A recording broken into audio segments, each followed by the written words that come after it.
pengalaman memimpin Sebelumnya daripada di Bill Clinton, Pamansap. setidaknya gubernur di Arkansas. Obama, Pak, dia memulai karirnya menjadi senator di negara bagian Illinois. Itu dulu. Bukan senator Illinois untuk Amerika ya, senator negara bagian. Bagian DPRD lah Negara ya. bagi. Ya akhirnya DPRD, anggota DPRD, Pak. Iya, Jadi dia DPRD. Nah, tapi yang luar biasa dari Obama, dia menjual story. Kalau kita baca buku yang lagi top oleh sejarawan Israel Harari, people is, dia bilang, ya gue mungkin mengistilahkan homo gossipus. Manusia ini adalah manusia homo sapien ini hidup karena kekuatannya bergosip. Dan ketika bergosip, dia membicarakan mitos, dia membicarakan story, Pak. Pada para pendengar di seluruh dunia, inilah Pamansap, disiarkan secara langsung di Total Politik dari Illinois, Amerika Serikat. Oke, ini ada pertanyaan nih dari jamaah Pamansap ini kepada Al-Mukarram. Al-Mukarram Pamansap. Nah, ini katanya gini, namanya Iqbal Yuza, dia bilang, gimana sih orang di Amerika itu misalnya ya kayak kita kan udah bahas kemarin American Entrepreneur, udah bahas soal barusan karir politik orang gitu ya. Dan lu sempat menyinggung tadi di Singapura PNS itu lulusan terbaik di semua kampus tuh pasti jadi PNS gitu misalnya. Nah, kalau di Indonesia kan semua orang mau apapun tuh fresh graduate, mau apapun kuliahnya kebanyakan gitu. Itu kan diharapkan oleh orang tuanya ingin jadi PNS gitu di Indonesia. Nah, kalau di Amerika gimana ekspektasinya gitu? Gini ya, gue pikir itu tentu gue nggak, dulu mungkin iya ya, gue nggak begitu yakin deh sekarang apa masih begitu. Walaupun klaim diskusi kita ini nggak ada datanya. Kita hanya bisa melihat fenomena di sekeliling kita. Yeah. Fenomena di sekeliling kita ya. Tapi mungkin karena kita ini nggak menjadi sistem bagian utama ya daripada permainan dunia kali ya. Karena the great innovator dari Indonesia kan ya siapa? Nggak ada. Kita nggak lihat, Pak. Orang Indonesia ada pada masanya orang Indonesia itu ingin jadi kayak Pak Habibie, itu mungkin generasi gua lah. Iya, kan seorang apa namanya? Siapa? Ustadz yang ngafal surat-surat itu di mana siapa namanya? Adi Hidayat. Cita-citanya ingin kayak Pak Habibie, Pak. Ya. Tapi ya nggak tahu ya, dengan segala hormat dengan Eyang Habibie, Pak Habibie itu bagi kita tuh udah top banget. Tapi kan kalau dimasukkan dalam inovator dunia, Pak Habibie itu satu di antara kan. Ada ribuan kan, seperti Pak. Ya ada ribuan Pak Najum. Karena kalau di Amerika kan nggak gitu nih. Ya banyak Pak. Bahkan di satu kampus tuh ada Nobel laureate. Gitu. Misalnya di Universitas Chicago. Wah ini laureate Nobel Ekonomi, Nobel Science ya kan. Di mana gitu. Nah sehingga orang itu melihat contoh ideal di lingkungannya, di historinya, di negaranya itu dari siapa gitu. Innovator, aktris, kemudian siapa gitu. Jadi maksud gue, nah ini yang kalau kita pada masa kita, generasi kita, gue milenial yang paling tua nih gue lah. Ya kalau kita sepakat milenialnya lahir, oke, ada yang mendefinisikan kepala 8 lah, oke. Gue masuk generasi awal milenial. Kita sepakat tahun 80 milenial lahir. Jadi kalau kepala 7 gak usah ngaku lah, even 79. Oke? 80. Gue 84 ya. Berarti gue milenial senior ya kan? Milenial tua. Nah, milenial tua ini saja masih menganggap gue masih punya pengalaman dokter yang bagus. Jadi insinyur, dokter, udah PNS saja. Bahkan, bos, ini gue tuh tarik-menarik Pak di keluarga gue. Akhirnya yang jadi PNS keluarga kakak gue tuh ada 2. Lu bayangin. Dan terjadi di bini gue, lu bayangin. Oh itu gue tuh, aduh. Walaupun gue tuh orang yang mengerjakan apa yang gue suka nih. Gue nih mungkin udah gaya Amerika nih. Gue apa yang gue suka. Gue memutuskan masuk politik. Ilmu politik. Ketika gue bisa kuliah sebagai masa undangan di Fakultas Kedokteran. Tapi di keluarga gue itu kontroversi. Kakak gue ada yang dokter. Nah balik lagi cerita yang tadi, Ri. Tapi gue menikah Dan dengan pasangan gue, adik kelas SMA gue, yang gue sepanjang kita berdiskusi ikuti passion, lah ngapain jadi PNS, tapi akhirnya jadi PNS juga, walaupun jadi PNS setelah jadi dosen. Jadi jadi dosen dulu bini gue, setelah jadi PNS, dan gue mungkin karena doa orang tua. Kenapa? 4 kali tes PNS di UI, lu bayangin. Yang keempat ini udah males, Ri, karena dia ngerasa dia dikerjain. Udahlah ini kayaknya gue hanya formalitas aja disuruh-suruh pimpinan waktu itu. Akhirnya dengan ternyata dia lulus di tes yang keempat jadi PNS di tahun 2015, gue ingat. Berarti 5 tahun yang lalu. Nah, balik lagi karena apa ya? Ibunya PNS. Di pengalaman hidup ibunya, perlu punya penghasilan tetap, hidup nih kadang nggak pasti naik turun. Itu pandangan daripada generasi orang tua. Dan memang situasi ekonomi generasi ibunya memang kayak begitu waktu itu. Nah itu maksud gua, dan kita nggak dilatih untuk bisa jadi apa saja, kan? Lu senang apa lu kerjain aja. Nah maksud gua, nah mungkin agak seneng, agak klop. Bini gua seneng ternyata menemukan jati dirinya menjadi psikolog sosial. Dia berkembang kapasitasnya secara maksimal. Kebetulan jadi staf pengajar di UI, jadi asisten, jadi peneliti. Nah, kesempatan. Jadi bukan PNS yang PNS di dinas atau di kementerian kan, memang. Dan waktu itu agak bersyukur karena UI kembali membuka PNS. Beda sama gua dan di atas gua loh. Ada saat generasi di atas gua sedikit selama 10 tahun, nggak ada PNS di UI. Nah itu generasi-generasi yang di atas kita itu kasihan. Jadi bini gua kan angkatan 2004. Di angkatan gua itu nggak ada yang PNS. Di atasnya umumnya tuh pegawai BHMN. BHMN. Dan itu 10 tahun. Jadi laki gini gua ketika itu dibuka lagi PNS di UI. Nah, dia terakhir tuh di politik tuh Aditya Perdana, seingat gua tuh. Aditya Perdana dia pegawai UI. Enggak, PNS kok terakhir waktu itu. Bukan. Dia bukan terakhir. Dia buka lagi, Bos. Bukan terakhir, pertama. Oh iya. Buka lagi dia. Dia buka lagi. Gue ingat sekali. Oh, yang pertama lagi dibuka ya dia ya. Yang pertama dibuka. Dia angkatan 2000. Nah, dia pernah sebelumnya kalau yang di atasnya itu Panji Anugrah, kemudian Jimmy, itu BUMN, Pak, BHMN, Pak. Dan gue ingat sekali waktu itu ya, zaman gue masih kuliah. Profesor Firmansyah, Fis. Itu guru besar pertama BHMN. Bayangin. Itu kan angkatan berapa dia itu? Ya pokoknya yang angkatan 94, 95, 96, 97, 98 tuh.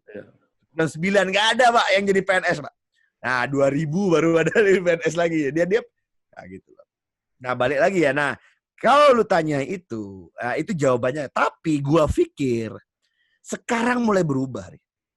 Sekarang mulai at least orang tua ini kan sudah baby boomers ini jadi orang tua kan. Dulu baby boomers jadi anak. Nah, baby boomers jadi orang tua ini dia mulai sadar melihat teman-teman yang sukses itu siapa. Dan ternyata banyak yang sukses itu bukan orang yang dipaksa untuk menjadi ini menjadi itu, orang yang menyenangi minatnya. Apalagi setelah sekarang berkembang dunia yang kompleks dan terbuka ini, gue pikir di Indonesia makin nggak favorable menjadi PNS. Ya. Sekarang lu bayangkan anak muda sekarang lihat Atta Halilintar apa masih mau jadi PNS? Iya. Iya kan? Dan tapi itu tadi menurut gue ya nanti kita bisa bahas tentang meritokrasi. Menurut gue ini juga jadi PR juga, menjadi PR bagi generasi kita ke depan ya. Anak gua aja gua bilang kayak gini, nanti kalau udah gede, nanti kamu sekolahnya sekolah arsitek aja ya, Nak. Enggak, aku pengen sekolah SD. Iya. Dia nggak tahu kalau SD itu kayak gitu. Aduh, gua susah. Walaupun gua ya nggak tahu lah ya. Anak gua udah SMP sekarang. Menurut gua mulai dia punya anak gue jualan lomba matematika, menulis sekolahnya, baru nyampe Amerika ya. Tapi lama-lama ya ada yang aneh nih ada yang menarik lucu loh menurut gue loh. Anak gue dia jago masak, Pak.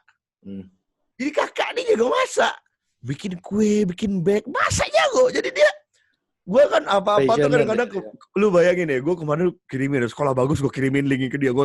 Dia tuh mulai sebel. ayah ngapain ayah kirimin Harvard MIT? Ayah tuh gagal masuk sana kan, kenapa ayah kirim? Ayah, iya beneran. Gue digituin sama anak gue. Makanya ayah paksa kakak untuk kenal-kenal gitu-gitu. Belum bayar, gue diem. Enggak kak, gue ya gitu-gitu kak.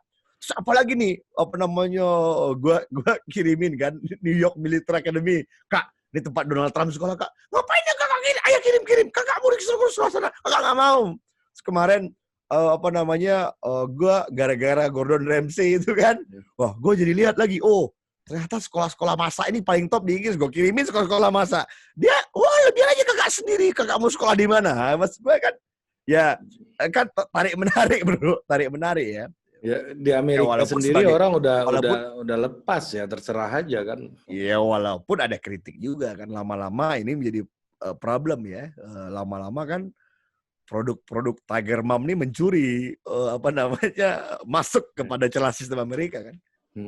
Asian Kid hasil daripada Tiger Mom. Makanya ya ini jadi debat yang bukan debat ya. At the end of the day mana yang cocok bahwa kita nggak bisa juga seluruhnya dari Amerika ini kita ambil ya. Maksud gue Kak Winda misalnya dia bilang nggak bisa, aku Tiger Mom, kita nih orang Asia. Oh dia, bos, gue kalau lihat bini gue sama anak, bos, dipici aja mas, kalau lu nggak bisa tuh mas. Ya itu kan nggak ada Amerika. Bos, emaknya udah Fulbrighter pak, PhD student di Amerika pak. Tapi kalau dia ngelidik emaknya dia percaya nggak ada. Kita nih orang Asia, Tiger Mom, gitu loh. Walaupun, cuman dia titik tengah ya, nulis, dia punya bakat talenta. Kan itu ada dari gue, dari ibunya yang jago nulis kan, gue yang bisa nulis. Gue tiba-tiba baca tulisan gue tuh, ini belajar di mana? Gue bilang kan. Tapi kemarin begitu anaknya minta laptop, nah keluar Tiger Mom-nya pak. Tadinya kan, wah ibunya udah tahu nih, ini mau game, mau main ini, mau snain. Tapi dia bilang, boleh ibu beliin laptop. Kali ini kita nggak minta ya. Ini dari beasiswa ibu 2-3 bulan beasiswa ibu untuk kakak. Sebentar, ini kenapa? Oke, balik lagi ya. 3 bulan untuk kakak, kita beliin laptop. Syaratnya 1. Harus ada karya tulis, pokoknya harus ada store tulisan sama ibu sekali seminggu. Ya mas gue, itu kan bagian dari, ya itu kan titik tengah pak. Ya bagaimana cara, karena udah tercuri banyak akhirnya, anak orang-orang dari Cina, orang-orang dari Jepang, orang-orang dari Korea Selatan yang dari India masuk dan mengambil sektor kerjaan pinter ini pak, sektor-sektor yang karena anak-anak kebanyakan Amerika nih follow passion akhirnya kerjaan itu, tapi kan yang jadi programmer di Silicon Valley banyak dari India misalnya gitu loh bro. Nah ini kan ya itu juga titik tengah, berarti kan ada yang udah luar biasa pak, CEO-nya Google India pak, iya kan? Nah maksud gua kan berarti produk didikan yang keras ala ala Cina, ala Jepang, ala India itu ya bagus juga gitu loh. Maksud gua, nah tinggal kan kita nih cocok-cocokan ya, tapi for some point ya kita ambil yang baik. Nah cuman gue sih ya yang percaya ya pasti ada yang baik, tapi ada nilai yang khas kita. Tadi nih gue dari tempat Jamie. Nah gue share diskusi gue tadi di sini, ini menarik. Istrinya Jamie PhD student di Chicago, oke? Kita bahas lah. Bagaimana cerita nih pengalaman Winda mulai ngajar. Ini Kak Winda menceritakan pengalaman dia mengajar di S1-nya Amerika. Jadi dia jadi dosen di anak S1 Amerika. Lu bayangin, kakak lu kan. Dia curhat. Iya nih, susah juga. Jadi itu gini, maksudnya dia pengalamannya gini. Ternyata, namanya anak S1 di Amerika. Sama aja kayak S1 di Indonesia. Silabusnya udah jelas. Tapi akhirnya nanya yang udah ada di silabus. Kemudian ada yang karena ini online learning, kemudian dia Kak Winda tahu gitu, dia cuma datang 3 menit di pertemuan pertama, pertemuan kedua dia nggak datang, tiba-tiba di pertemuan ketiga dia nanya pembagian kelompok, padahal di lognya tercatat. Akhirnya dia ya lu ada kan mahasiswa gitu kan, lu bilang ini bilang itu, jadi alasan triki gitu kan. Terus tiba-tiba dia ngasih demi ngambil hati ibu dosennya, dia bilang with love kata. Lucu kan, nih ya, emang gue nggak tahu lu nggak datang kan gitu kan, cuma kan ini jadi pembahasan tadi ya. Ini maksud gue ini mau ngambil hikmah ya. Jadi akhirnya kan curhat nih ke Lindsay tadi. Akhirnya gue sebagai ya, pasif mendengar aja kan. Oh gitu, diskusi gitu. Terus, tapi kan masalahnya gue harus dalam hati nih kata Kak Winda. Gue nih sebel sebenarnya, tapi kan it's okay. But you can A, B, C, dan E. But you can do bla bla bla bla bla. Dalam hati sialan lu. Kenapa? Karena ini sama kayak kita, EDOM bos. Evaluasi dosen oleh mahasiswa. Ada gitunya di Amerika ini Pak. Bagaimana sistem pendidikan Amerika menjadikan student as customer Pak. Iya. Sehingga padahal ini kita tiger student ini, tiger teacher nih Pak. Dari Indonesia Pak. Walaupun dia udah di Inggris, dia kan tetap orang Indonesia. Mengeluhkanlah nih kepada, berbagi kepada Lindsay. Dari University Chicago. Gua denger aja. Tahu nggak lu jawabannya Lindsay? Ini menarik juga menurut gua bro. Aku sih nggak setuju, dia bilang. Karena dia menceritakan pengalamannya. Aku tuh punya WhatsApp group katanya. Punya WhatsApp group tuh para scholar-scholar Indonesia yang belajar di Divinity School di Amerika. Ada yang udah lulus dan udah jadi senior. Dia nggak nyebut nama. Akhirnya share pengalaman juga menjadi guru. Udah PhD dari Amerika, Pak. Sekolahnya di kampus yang liberal. Tapi begitu pulang ke Indonesia, si seniornya Lindsay mengatakan, tapi aku nggak setuju dengan guru di Amerika. Kita ini tetap njaluk barokah katanya. Lu bayangin bang, guru tetap kita cium tangannya, ambil berkah. Kita harus hormat. Gue lihat di Instagramnya di rumahnya ada bendera NU segala gue lihat. Iya gitu bro. Akhirnya ya maksud gue, dan itu gue setuju gue bilang. Dan akhirnya ya itu, ya udah deh, nggak pindah. Ya tapi gimana? Masalahnya kan ini kalau kita di sini, EDOM ini menjadi satu bagian tak terpisahkan kalau lu mau lamar. Jadi dosen lu di tempat lain itu diperiksa, Pak. Mahasiswa bilang lu nilai lu gimana. Tapi bayangkan seorang seniornya Lindsay mengatakan, udah, walaupun gue udah di Amerika, gue balik ngajar ke Indonesia, tetap bagi gue guru yang menentukan. Jadi nggak ada tuh evaluasi dosen oleh mahasiswa. Lu bayangin, karena kalau lu minta dosen mahasiswa mengevaluasi dosen, nah nggak ada. Guru itu kan sumber ilmu, digugu dan ditiru. Kalau dia berlatar belakang pesantren, dia ngambil hikmah, kita nyium air kaki guru boleh, Bos. Iya. Nah, maksud gua ya ini kan rebutan ya, sisa makanan juga kalau di pesantren. Berebutan sama ngambil berkah. Iya. Nah, maksud gua, lu kan nanya, ya nggak semuanya juga dari Amerika ini bisa kita ambil. Ya kita ambil mana kita pas, ya kan? Tapi spiritnya yang baik ya kita ambil, ya kan? Bagaimana academic training itu nggak dilawan. Wah, itu udah. Menurut gua, kalau gua lihat ya, yang gua pelajari dari teman-teman di sini ya academic trainingnya itu luar biasa menurut gua, luar biasa. Jadi orang tuh kalau jadi itu di-push sampai batas maksimum orang, Pak. Kecuali terutama yang graduate study ya. Jadi memang sampai batas sekali di-push sampai habis. Kalau kata orang awak, sabi-sabi pitih dia dihajar tuh. Gitu. Oke, terima kasih Pak Mansab. Ini jadi Pak Mansab kali ini ya sesi konsultasi kayaknya. Ya, sesi konsultasi kehidupan. Kan memang itu fungsinya Pak Mansab, apalagi. Iya. Apalagi yang lebih indah daripada itu Pak Mansab. Iya, benar sih. Karena gini Pak, dalam hidup tuh pada akhirnya begini Pak, gue melihat semua itu punya perjalanannya masing-masing. Nah, ini perjalanan ini beda-beda orang, Pak. Setiap orang tuh berbeda-beda. Ya Pak Mansab tuh punya perjalanan seperti ini. Nah, Ari Putra seperti ini. Ya, perjalanan siapa? Fulan ada perjalanannya. Dan perjalanan itu ini secara ini ya, kita hanya bisa mengatakan the man itu right or wrong. Baik atau buruk, bad guys or good guys. Ya at the end of the day, ketika nafas sudah terpisah dari badan, Pak. Nggak bisa, Pak. Nggak bisa kita nilai. Bos, kita nilai, oh dia tuh baik. Dia belum mati, gimana kita nilai ya kan? Kalau kita, perjalanan. Ada yang dibikin mudah perjalanannya, Pak. Dibikin lempang. Ada yang dibikin naik turun, Pak. Ada yang belok kanan. Ada yang kena jilat api. Ada yang terperosot di jurang, Pak. Ada yang masuk lumpur, nggak bisa keluar. Tapi ini perjalanan. Karena ini perjalanan manusia. Kalau nafas sudah berpisah dari badan lah kita baru bisa simpulkan. Nah, Ya baik atau buruk. orang yang beruntung kesimpulannya sudah didapatkan ketika badan dan nafas berpisah. Nah, Tapi orang yang kan, sial, dia masih diperdebatkan walaupun dia udah mati. itu dia Pak. Jadi kita mau jadi orang yang beruntung apa orang yang sial?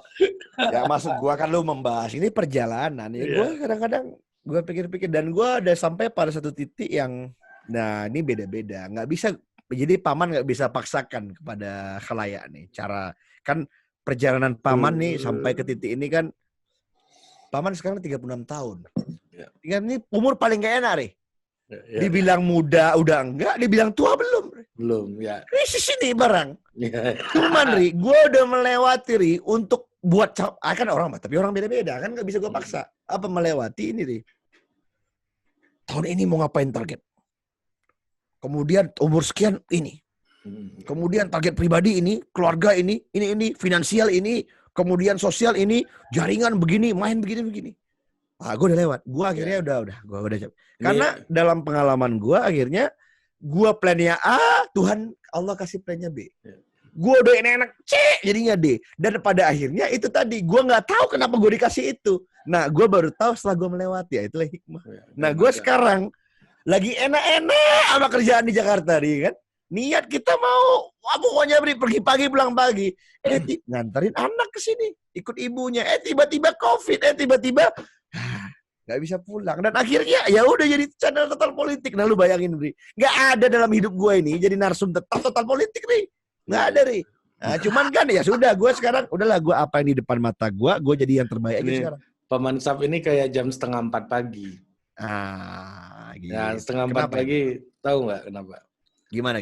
Night is too late and the morning is too early. Ya. Night is too late in the morning. Ya kira-kira begitu. Iya kan? Jadi gue para siang kalau kece orang awak kan. Jadi mungkin inilah perjalanan.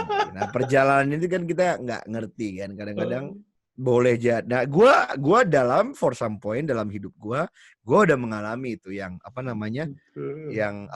ayat yang apa tuh? Boleh jadi yang menurut kamu baik itu belum tentu baik untuk kamu. Dan boleh jadi yang tidak baik itu baik untuk kamu. Nah, sesungguhnya Allah Maha mengetahui dan kamu tidak tahu. Nah, gue udah kena tuh. Ini bener ini. Gitu dong. Boleh jadi. Iya kan? Pak Gurais. Iya. Oke, Pak Marsap, kita jumpa lagi di episode berikutnya. Produced by Total Politik and powered by haluan.co.